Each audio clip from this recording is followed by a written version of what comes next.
भगवते वासुदेवाय। हरि ओम।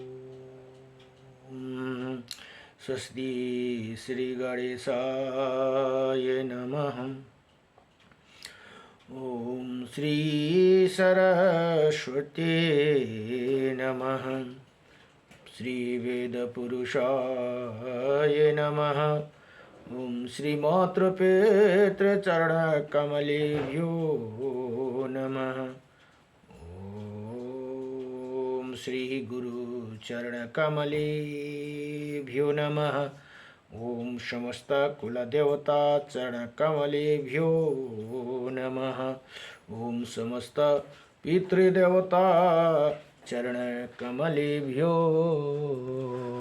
नमः। कृष्णं नारायणं वन्दे कृष्णं वन्दे व्रजप्रियं। कृष्णं द्वैपायनं वन्दे कृष्णं वन्दे प्रीतासुतं।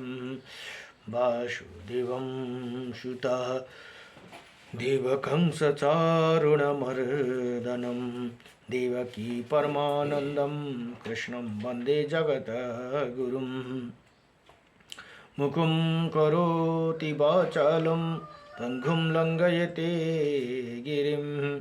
यत्कृपातमहं वन्दे परमानन्दमाधवं। कस्तूरितिलकं ललाटपटले वक्षौ स्तूले कौस्तुभं। नासाग्रभरमौक्तिकं करतले वेणुकरे कङ्कणं। सर्वज्ञ हरिचन्दन सुललितं कंठे च मुक्तं बलिः। गोपास्त्री परिवेष्टितो विजयते गोपालचूडामणिः। वंशी विभूषितकर्णं नवनीरदावात। पीताम्बरदारुणविमाफलधरोष्टः। पूर्णेन्द्रसुन्दरमुखा अरविन्द्रनेत्रात्। कृष्णात्परं किमपि ततो अहं न जाने। सच्चिदानन्दरूपायं विश्वोत्पत्यादिहेतवे। त्रयपत्राय विनाशायं श्रीकृष्णाय वयं नमः। ओम कृष्णाय वासुदेवाय हरे परमात्मने प्रणतक्लेशनाशाय गोविंदाय नमो नमः। हरि ओम। जय जय श्री राधे। जय जय श्री राधे मेरी स्वामिनी। मैं राधे जो के दास। जन्म जन्म दीजियो मोहे श्री चरण को वास। जन्म जन्म दीजियो मोहे श्री वृंदावन को वास। नारायणं नमस्कृत्यं नरं चैव नरोत्तमं। देवीं सरस्वतीं व्यासं ततो जयमुदीरयेत्। ओम श्री परमात्मने नमः। गुरुर्ब्रह्मा ओम गुरुर्विष्णु गुरुदेव महेश्वरः। गुरुर्साक्षात् परं ब्रह्म तस्मै श्री गुरुदेव नमः। मुखण्डमण्डलकारकं व्यक्तयनं चराचरं तत्पदं दर्शितं येनं तस्मै श्री गुरुदेव नमः। हरि ओम। श्री गुरुदेव कृपानिधि स्वामी शरणगत छौं प्रभु कहामी। पायूं आश्रय चरण कमलमा। मनायो न फसोस भवदलदलमा। राजिसितको नत मन भावना। प्रणमिताको पठति पावनम्। दिनु भो गुरुले आज चिनाई। कसरी तिरौलायो रे नलाई। श्री गुरुदेवा कृपा निधि स्वामी। शरणगत छौं प्रभु कहामी।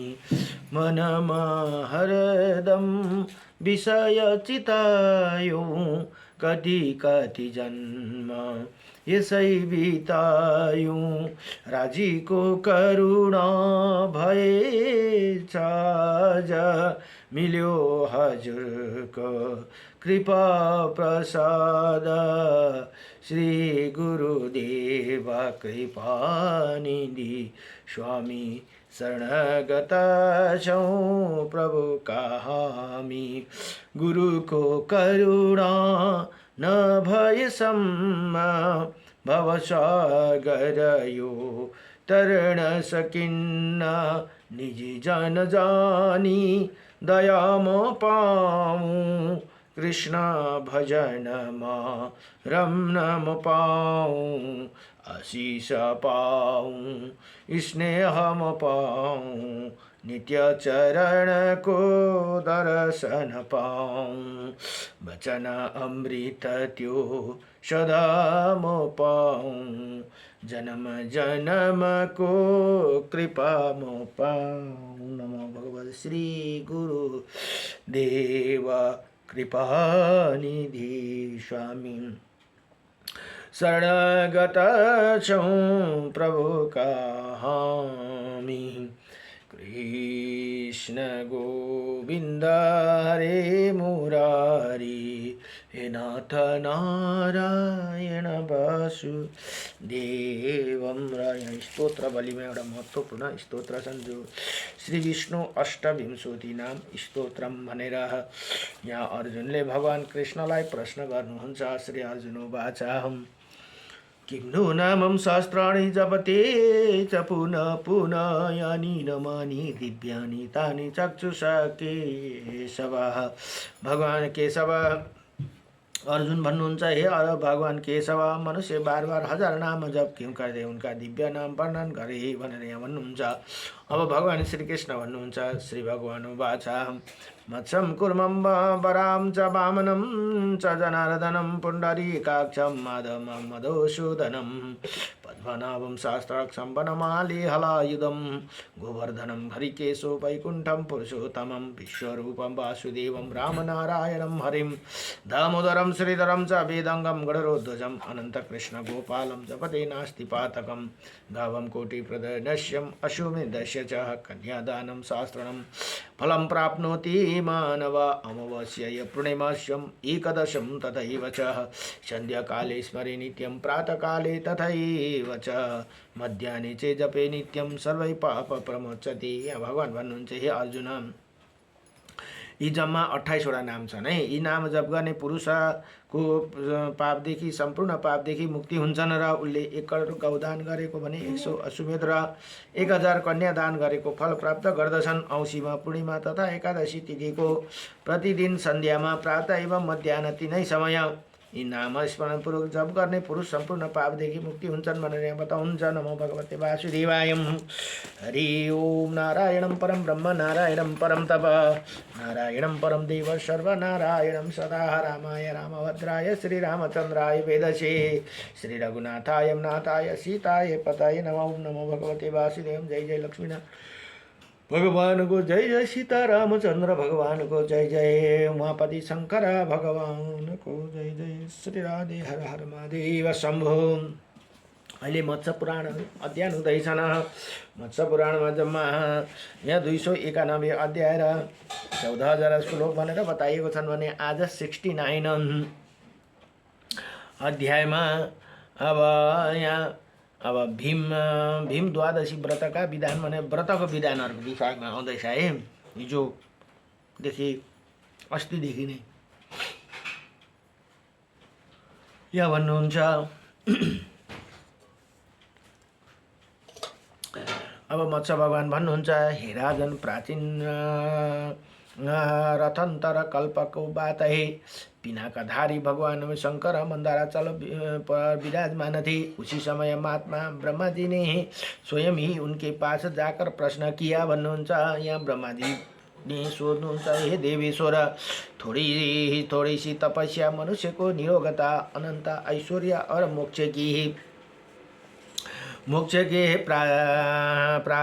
प्राप्ति कैसे हो सकती है। हे महादेव आपके लिए कुछ अज्ञात नहीं तू नहीं है, अथवा आप सर्वज्ञ है इसलिए ही अधोक्षज।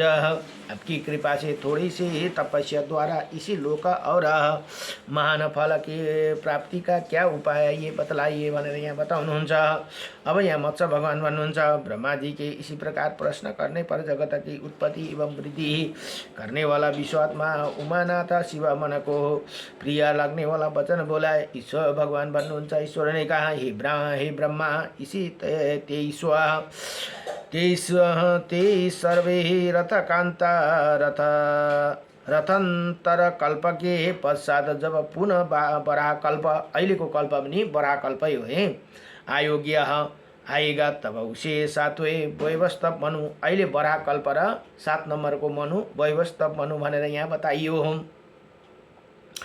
जम्मा मनु 14 छन्, 14मा अहिले 7वें मनुको यहाँ वैवस्वत मनु का नाम मंगलमय मनमंत्र के प्राप्त होने पर 28वें द्वापर नामक युग के अंत में 7 लोक के रचयिता देवादि देव जनार्दन भगवान विष्णु वासुदेव रूप से पृथ्वी का भार दूर, वासुदेव भनेको भगवान कृष्ण को अवतार भनेर यहाँ पृथ्वी का भार दूर करने के लिए आपके महर्षि द्वैपायन रोहिणी नंदन बलराम और केशव रूप में 3 भागों में विभक्त करके अवतीर्ण हो गए। अब यहाँ हेर्नुहोस् है, एक उसमा महर्षि द्वैपायन भनेको जो वेद व्यास हुनुहुन्थ्यो, किनभने स्वयं भगवान नारायणकै अवतार हुन् र 18 पुराण लेख्नुभयो महर्षि वेद व्यासले, महर्षि द्वैपायन।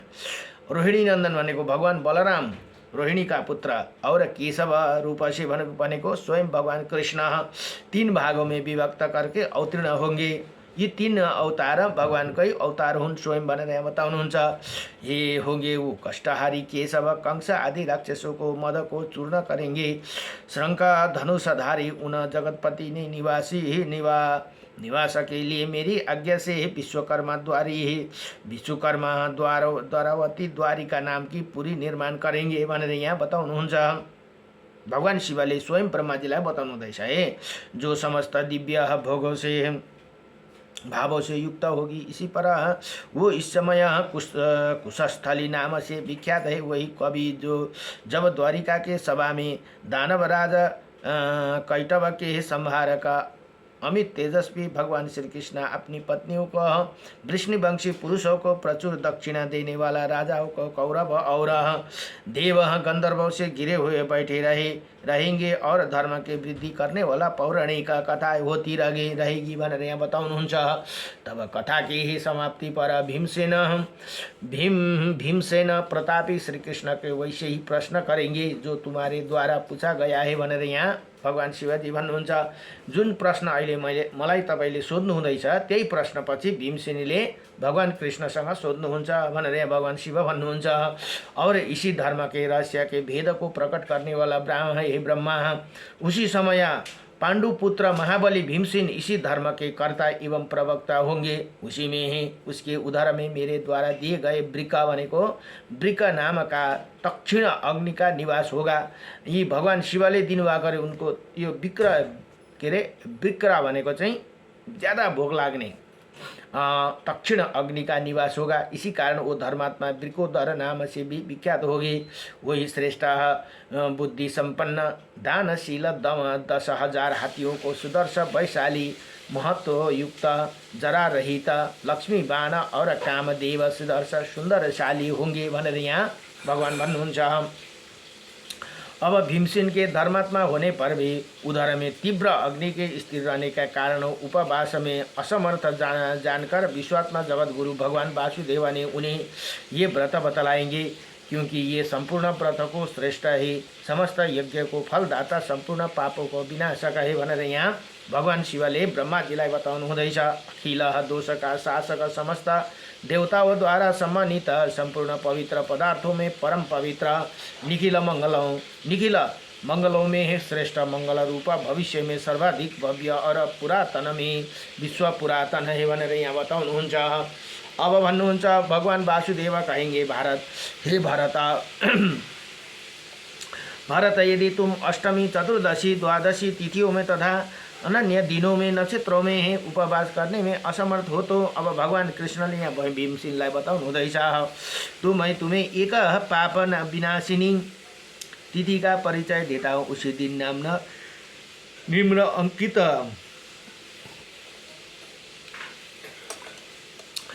अंकित विधि से उपवास करके तुम विष्णु के परम धाम को प्राप्त करोगे। जिस दिन माघ मास के माघ महीना को शुक्ल पक्ष की दशमी तिथि आएगी, उसी दिन व्रती को चाहिए कि समस्त शरीर में घी लगाकर, माघ महीना को घी लगाकर तिल मिश्रित जल से स्नान करे। ओम नमो नारायण भनेर इस मंत्र से भगवान श्री विष्णु का पूजन करे। ओम कृष्णा श्री कृष्णाय नमः कहकर ये दोनों चरण की पूजा करे। अब त्यति गरिसकेर तिल मिश्रित जलले स्नान गरिसकेपछि सर्वप्रथम ओम नमो नारायणाय यो भनेर भगवान विष्णु को पूजा गर्नु पर्यो। त्यहाँदेखि श्री ओम श्री कृष्णाय नमः भनेर दोनों चरण की पूजा गर्नु पर्यो। फेरि ओम सर्वात्मने नमः भनेर मस्तक की पूजा करे। ओम वैकुंठाय नमः भनेर इसी मंत्र से कंठ की पूजा करे। ओम श्री वत्सधारिणे नमः इसे वक्ष स्थूल की ही अर्चना करे। ओम भरे शंखणे नमः, ओम शंखिणे नमः, ओम चक्रणे नमः, ओम गदिने नमः, ओम वरदाय तथा ओम सर्वनारायणस्य ये सब कुछ नारायण का ही भनेर यहाँ बताउनुहुन्छ। ऐसे ही कहकर आह्वान आदि के क्रम से भगवान की बाहु के पूजा करे भनेर यहाँ बताउनु भयो। इसके बाद ओम दामोदराय नमः भनेर उदर को ओम पंचसराय नमः भनेर इसी मंत्र से ज्ञानेन्द्रिय का ओम सौभाग्यनाथाय नमः भनेर इसी दोनों जंगाओं की ही ओम भूतधारिणे नमः भनेर ये दोनों घुटनों के ओम नीलाय नमः भनेर इसी मंत्र से प्रियोला की घुटनों के नीचे का भाग और ओम विश्व सृजय नमः भनेर इसी पुनः दोनों चरण की ओम पूजन करे। तत्पश्चात ओम देव्याय नमः, ओम शांताय नमः, ओम लक्ष्मी नमः, श्रियाय नमः, पुष्ट्याय नमः, तुष्ट्याय नमः, ओम धृष्टाय नमः, हष्टाय नमः इन मंत्रों से भगवती लक्ष्मी का पूजन करे। इसके बाद ओम वाम विहंगनाथाय नमः, वायुवेगाय नमः, ओम पक्षिणे नमः, ओम विष प्रमाथिने नमः इसी मंत्र द्वारा सदा गरुड़ की पूजा करनी चाहिए भनेर यहाँ बताउनु भयो। इसी प्रकार गंध पुष्प धूप तथा नाना प्रकार के पकवान द्वारा श्री कृष्ण की, महादेव की तथा गणेश जी की भी पूजा करे। फिर गौ के दूध की बनी हुई खीर लेकर घी के साथ मौन पूर्वक भोजन करे। भोजन के अनंतर विद्वान पुरुष सौपग चलकर बरगद अथवा खैर की दातुन ले उसे द्वारा दांत को साफ करे। फिर मुँह धोकर आचमन करे। सूर्यास्त होने के बाद पूर्वाभिमुख अथवा उत्तराभिमुख बैठकर स्वयं कालिका संध्या में करी। उसके अंत में ये कहे, हे भगवान नारायण को नमस्कार है। भगवान मैं आपकी शरण में आया हूँ। इसी प्रकार प्रार्थना कर रात्रि में शयन करे। दूसरे दिन एकादशी को निहार रहकर, अब दूसरे दिन एकादशी प्रदर्शन रहकर भगवान केशव की पूजा करे। रात भर बैठ कर बैठे रहा कर भनेको रात भर सक्यो भने के अरे जागरम गर्नुपर्छ भनेर यहाँ बताउनु। बैठकर प्रातःकाल दूध या जल से स्नान करे। फिर अग्नि में घी की आहुति देकर प्रार्थना करे, हे पुंडरीकाक्ष मैं जितेंद्रिय होकर द्वादशी को श्रेष्ठ ब्राह्मण के साथ ही खीर का भोजन करूँगा। मेरे ये व्रत निर्विघ्नता पूर्वक पूर्ण हो। यही कहकर इतिहास पुराण की कथा सुनने की पश्चात भूमि पर शयन करे। हे राजन, सवेरे होने पर जाकर नदी में प्रसन्नता पूर्वक स्नान करे। पाखंडियों के संसर्ग से दूर रहे। विधि पूर्वक संध्योपासन करे करके पितरों का तर्पण करे। फिर सातों लोक के एकमात्र अधीश्वर भगवान हरि के सके प्रणाम करके बुद्धिमान व्रती घर को सामने भक्ति पूर्वक एक मंडप का निर्माण कराए। राजन, ये मंडप 10 अथवा 8 हाथ लंबा चौड़ा होना चाहिए भनेर यहाँ बताउनुहुन्छ। अब भन्नुहुन्छ, हे शत्रुसूदन, उसके भीतर 4 हाथी का सुंदर वेदी ही बनवाए। अब वेदी के ऊपर 4 हाथ का तोरण लगाए। फिर सुदर्शन खंबे के आधार पर एक कलश रखे और दिक्पालों की पूजा करे। उसमें नीचे की और उधड़ के उड़द के दाने के बराबर छेद कर दे। तदंतर उसे जल से भरे और स्वयं उनके नीचे काला मृग चर्म बिछा कर बैठ जाए। का कलश से गिरता हुई धारा को सारी रात अपने मस्तक पर धारण करे। उसी प्रकार भगवान विष्णु के सिर पर मधुदूत की धारा गिराए। फिर उसे नियमित एक कुंड बनाए जो हाथों पर लंबा हो, उतने ही चौड़ा हो, उतने ही गहरा हो।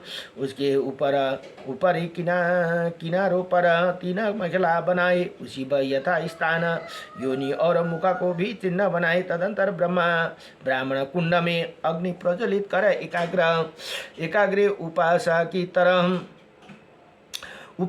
की तरह जौ घी और तिलों का श्री विष्णु संबंधी मंत्र द्वारा हवन करे। फिर गौदूता से बने हुए चारों हवन करे। विधि पूर्वक श्री विष्णु वैष्णव याग का संपादन करे। फिर कुंड के मध्यम मटर की दाल के बराबर मोटा घी की धारा गिराए भनेर यहाँ बताउनुहुन्छ। हे महावीर, फिर जल से भरे हुए 13 कलशों की स्थापना करे और नाना प्रकार के भक्ष्य पदार्थ को युक्त और श्वेत वस्त्र अलंकृत होना चाहिए। उसी साथ उदम्बर पात्र तथा पंचरत्न का होना भी आवश्यक है। ये 4 ऋग्वेद ब्राह्मण उत्तर की और मुख करके हवन करे। 4 यजुर्वेद विप्र रुद्राध्याय पाठ करे और 4 सामवेदी ब्राह्मण आचार्यों और से हरिष्ट वर्ग सहित वैष्णव समान का गान करते रहे। इसी प्रकार उपयुक्त ब्राह्मण 12 ब्राह्मणों को वस्त्र पुस्त्र चंदन अंगूठी कड़े सोने के जंजीर वस्त्र तथा शयन आदि देकर उनका पूर्ण सत्कार करें। इसी कार्य में धन की कृपणता न करे। इसी प्रकार गीता और मंगलिक शब्दों द्वारा रात्रि में व्यतीत करे। उपाध्याय आचार्य या पुरोहित को सब वस्तु अन्य ब्राह्मणों की अपेक्षा दुनी मात्रा में अर्पण करे।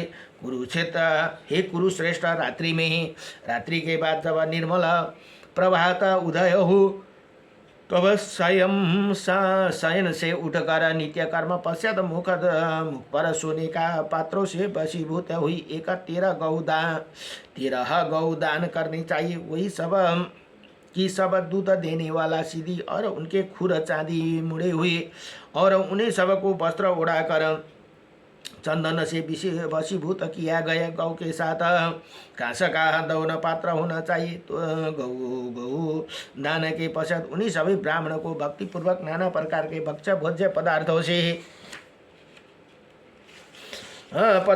से तृप्त करके स्वयं ही क्षार लवण सहित रहित भनेको नुन नभएको अन्न भोजन करके ब्राह्मण को विदा करे।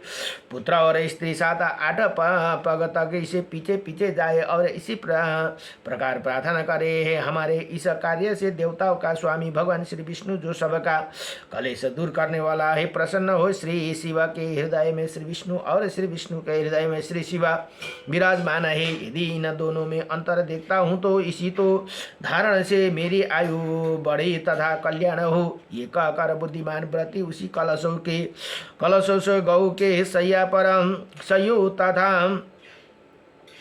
वस्त्रों को सब ब्राह्मण को घर पहुंचा दी। 2 अधिक सैया पर सुलभ न हो तो गृहस्थ पुरुष एक ही सुसज्जित एवं सभी उपकरणों से संपन्न सैया ब्राह्मण को दान करे।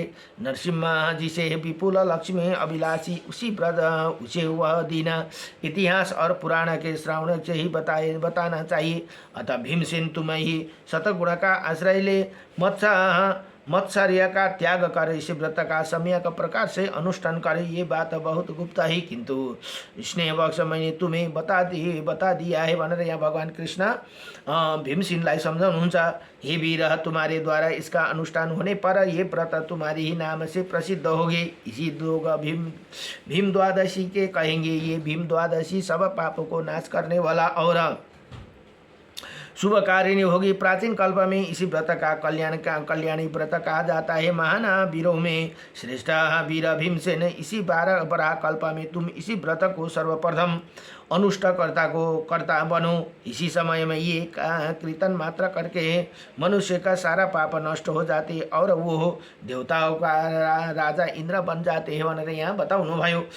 जन्मांतर में एक अहिर की कन्या के अत्यंत कौतूहलवश इसी व्रत का अनुष्ठान किया था, जिसे फलस्वरूप वो वैश्यो अप्सराओं की अधिश्वरी हुई। वही इसी समय स्वर्गलोक में उर्वशी नाम से विख्यात है। इसी प्रकार वैश्य कुल में उत्पन्न हुई एक दूसरी कन्या को भी व्रत का अनुष्ठान किया था, जिसे परिणाम स्वरूप वो पुलोमा दानव की पुत्री रूप में उत्पन्न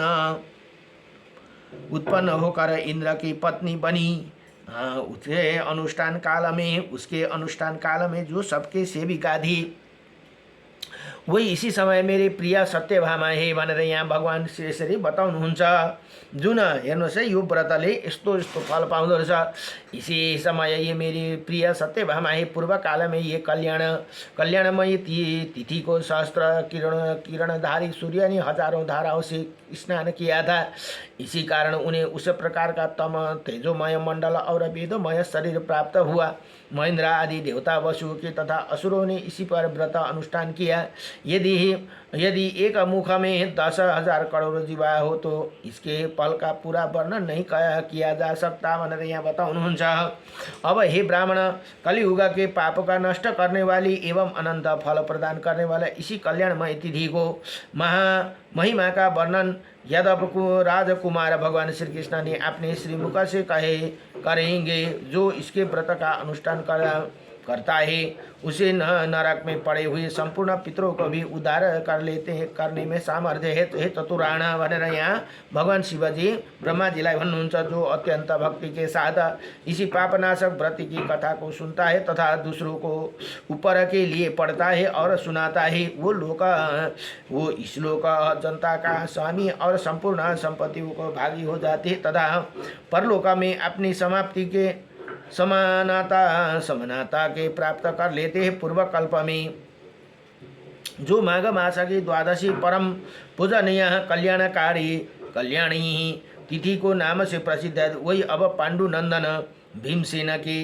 व्रत करने पर अनंत पुण्यदायिनी भीम द्वादशी के नाम से प्रसिद्ध होंगे भनेर यहाँ बताउनु भयो। यति भनेर श्रीमत्स महापुराण को भीम द्वादशी व्रत नाम का 69 अध्याय संपूर्ण भयो। 69 अध्याय संपूर्ण भयो। नमो भगवते वासुदेवाय कृष्णाय वासुदेवाय हरे परमात्मने न प्रणतक्लेशनाशाय गोविन्दाय नमो नमः। श्री कृष्ण गोविन्द हरे मुरारी नाथ नारायण वासुदेवं। नमो भगवते वासुदेवाय।